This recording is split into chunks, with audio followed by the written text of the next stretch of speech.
তো গাইস, আজকে হচ্ছে সরস্বতী পুজোর আগের দিন। আমার মুখ চোখের অবস্থা খুব খারাপ, ইগনোর। কারণ স্কুল থেকে এসে টিউশন পড়িয়ে বাড়িতে ঢুকে ফ্রেশ হওয়ার একটু টাইম পাইনি।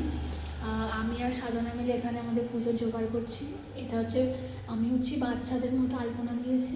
দেবীমা এখানে চলে এসেছে, বাট এখন দেখাবো না, কালকে একেবারে দেখাবো। আমার তো ভীষণই শরীর খারাপ।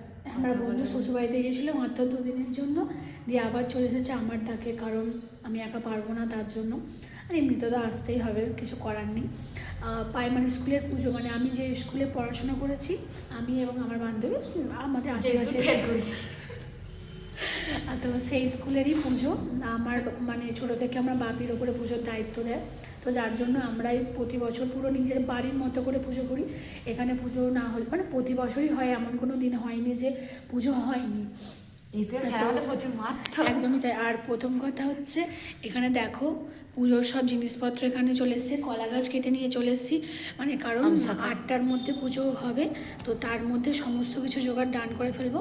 তো সকলের ভিডিওগুলো দেখতে দেখো। তো টাটা।